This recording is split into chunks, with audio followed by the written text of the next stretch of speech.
Do you want to make some basic items for your capsule wardrobe but don't know where to start? The answer is yes, then this is the video for you. In this series of sew-alongs, I'll be taking basic garments that we should have in our capsule wardrobe and recreating them. I've taken inspiration from Kettlewell Colours catalogue because I have a lot of basics in a range of colours, and they really are an inspiration for wardrobe building. In today's video, it's part one of making a round-necked, long-sleeved jersey top.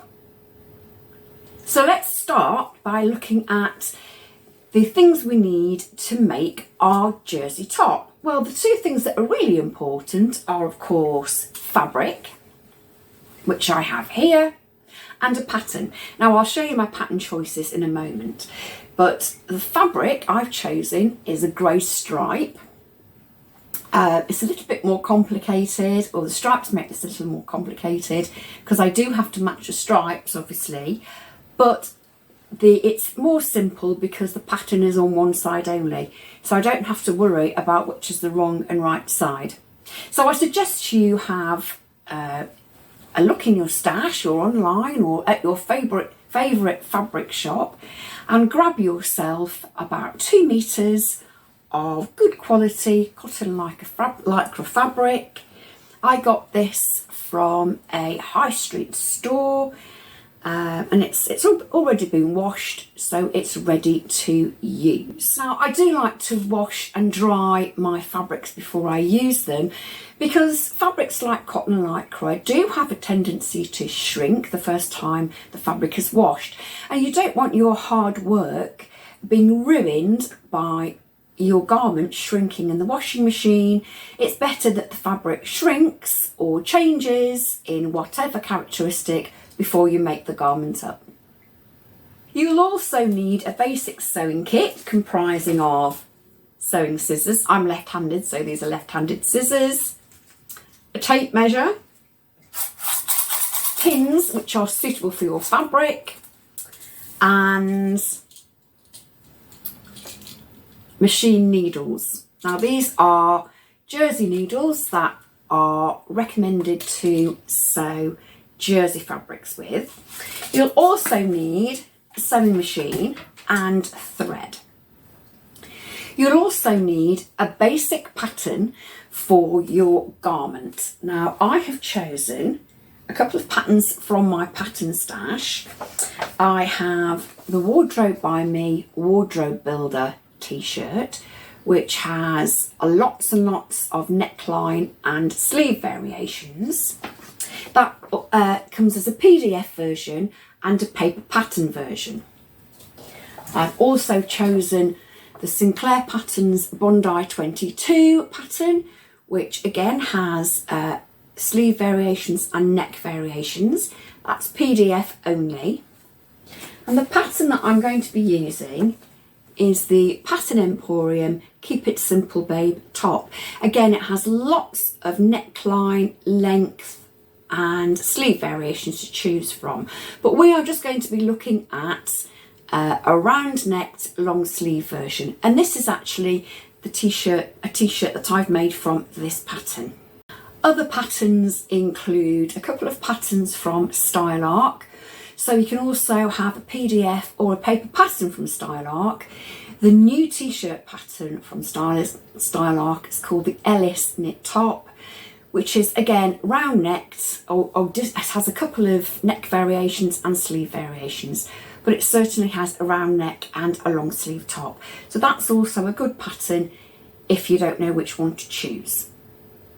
So before we jump into cutting out our pattern pieces, one thing that you will have to do is decide on your size for your top and which neckline and sleeve variation you are going to sew.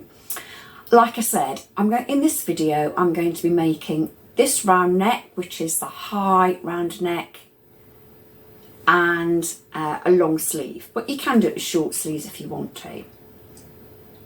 So the first thing you need to do is, like I said, decide on your size and the variations that you want to include in your top. If it's a PDF pattern, you will need to print and stick together your pattern.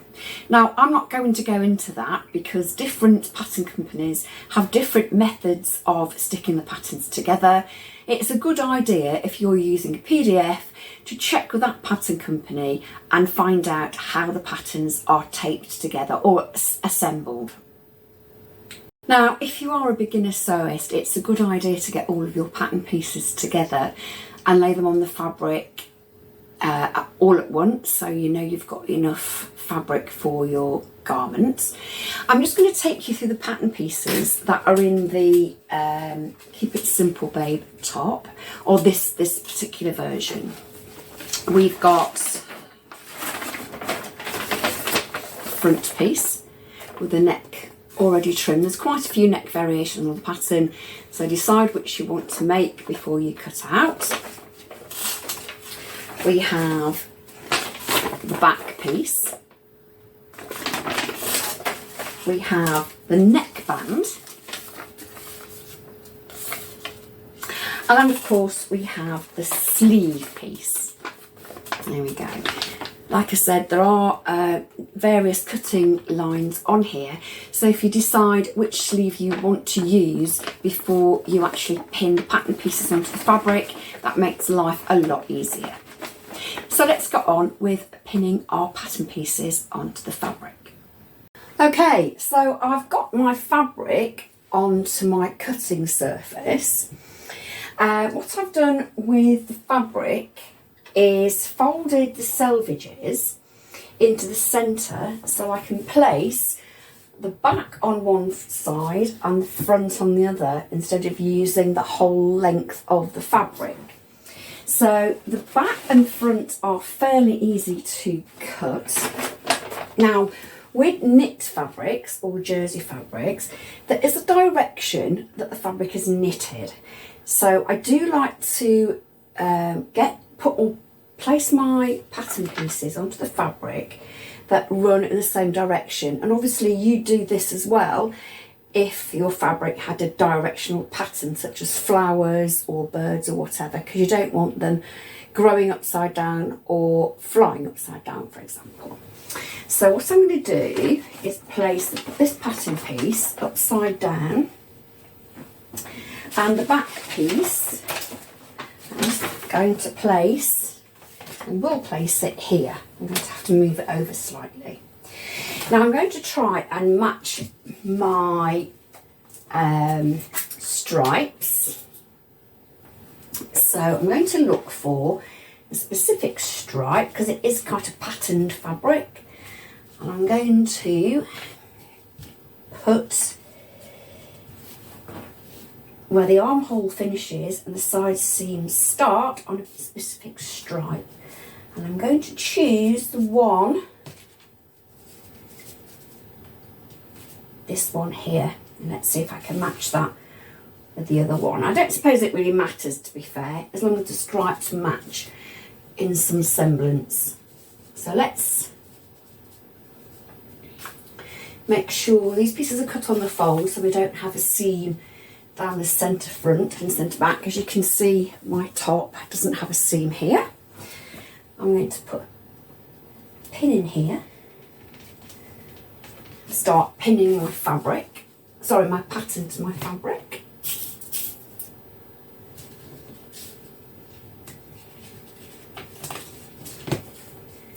Okay, so we've got our front, our back and our neckband piece pinned to our fabric. I do have to do the sleeve, but I will do that after these pieces have been cut out.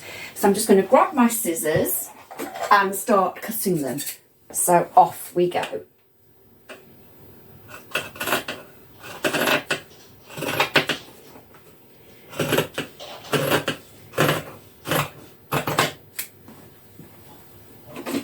Now we are going to cut out our sleeve piece. This is a little bit different because the sleeve piece doesn't sit on the fold at all. You have two sleeves which are mirror images of each other. So with your fabric folded, if you notice down the sleeve piece, there is a line that goes all the way along, and this is the straight of grain. Now this needs to run parallel to the selvages or the fold of the fabric, assuming the fold of the fabric is parallel to the selvages. So I've checked that already. So I'm just going to check. I've got a pin in one end and a pin in the other end of the straight grain line, and I'm going to measure to check that they are the same distance away from the edge. And that's correct. You can always just wiggle it slightly if you find that that's not the case, and get it so that, again, this line here, the straight grain line, is parallel to the selvage or the fold of your fabric.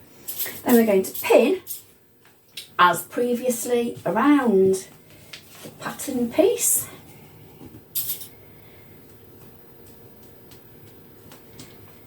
And cut it out.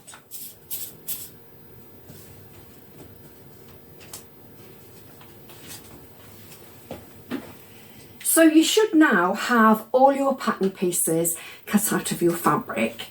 We have the front piece, our back piece, our sleeve, which we cut on the straight grain as I explained, and our neckband piece.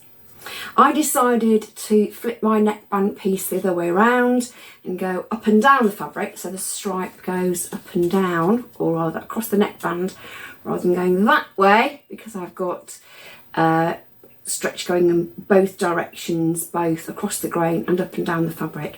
So I thought that'd be a bit, or just be a little bit different, and put the stripes in a different orientation on the top. So I have my 4 pieces. Now before I take off my pattern pieces, I am going to mark the fabric on the marks of the pattern pieces. I don't know if you can see this here, for example. There are 2 little marks on the sleeve here and one here, and that denotes which is the back and the front of the sleeve, or which way the sleeve goes into the bodice of the garment. We'll come to that obviously when I put the sleeves in, but you do need to mark those points before you take the pattern pieces off. So mark all the relevant points, make sure you've got all your pattern pieces cut out, and join me for part 2, where we'll be starting to stitch. We'll be stitching the shoulder seams and putting the neckband on, and then we'll go from there. So join me for part 2. Until then, happy sewing. Bye bye.